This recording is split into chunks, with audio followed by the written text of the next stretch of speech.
Thanks for watching News Channel 3 at 11. I'm Hannah Patrick. A former Carolina Beach Reserve officer faces even more sex crime charges, this time out of Brunswick County. It's the big story at 11. Wilmington police are looking for a man who they say robbed 3 businesses last night within 1 hour. The Highway Patrol is investigating a crash in Columbus County that left 2 people dead. It's the big story tonight. We'll get to the big story in just a moment, but first, the Bladen County Sheriff's Office is investigating a shooting that killed 1 person and injured another near Dublin tonight. Bladen County Sheriff Jim McVicker says they found 2 cars at the intersection of Center Road and Twisted Hickory Road. The music community is honoring the life of a Wilmington musician who was killed more than a week ago.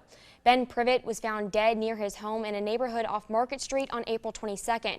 WWAY's Madison Morgan tells us how his family, friends, and fans honored his life today. It's the big story at 6.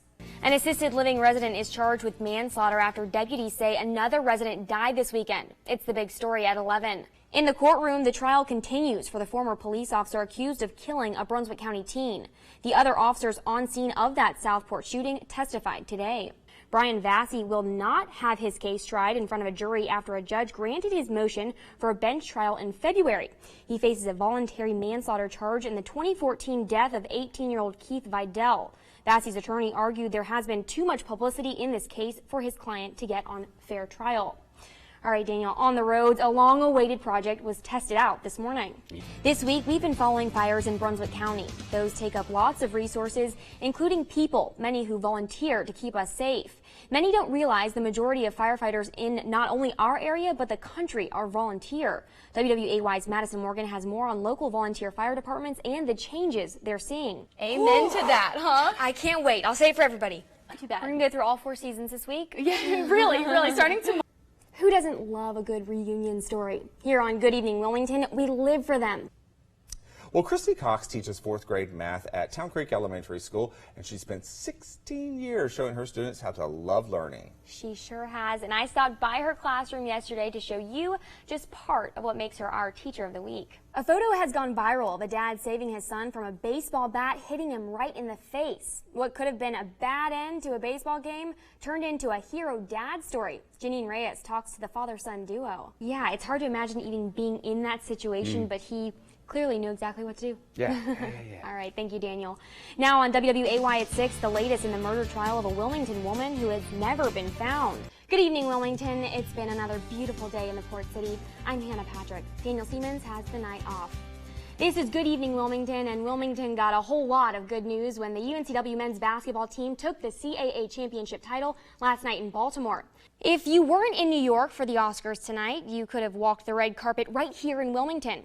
WWAY's Daniel and Mackenzie are live at an evening on the red carpet hosted by Kukaloris at Screen Gem Studios. You guys can find me at the beach tomorrow? Yeah. Wear sunscreen. Okay.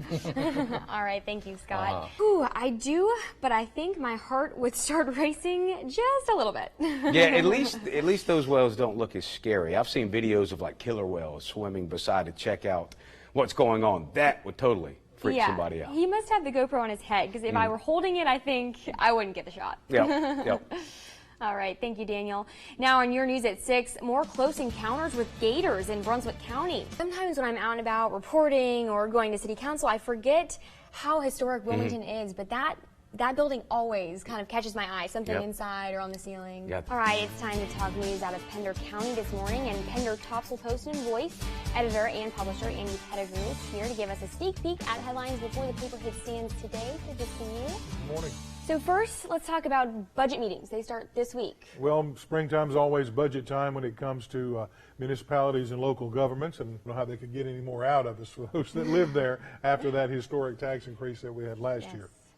All right, and we were just talking about this. It has been cold. What has that done to the fruits in Pender County? We always worry when we have a freeze coming, season comes in. Let's hope not. Spring's here. Absolutely, that's right. All right, and WWAY made your headlines this week. You folks are going to be in Burgaw on Friday evening. Your Good Evening Wilmington is going to be on the road, and you've got a list of towns you're going to be going to. Burgaw's at the top of the list. Yes. So 5:30 on the Courthouse Square. Be sure to drop by if you're in that area. Come by and see Daniel Siemens is going to be there, and we're going to go by and say hello as well. And they'll be there live tomorrow evening, 5:30 on the Courthouse Square, so be sure to drop by. Yes, I know he's excited, and our weekend meteorologist, Helen Holt, will be there, That's so right. it'll be exciting. All right, thank you, Andy. We've got so much more news and weather coming up. Stay with us. We began looking into the New Hanover County 911 Center after an anonymous tip from a current employee claiming the center is short-staffed, employees are overworked, and calls are not getting answered in a timely manner. After we aired our investigation a week ago on the center's 57% turnover rate last year, we got such a large response from current and former dispatchers voicing their concerns. So this time, we hear from some of the dispatchers that make up that turnover rate, shedding some light on the staffing, the burnout, and how it may affect your emergency.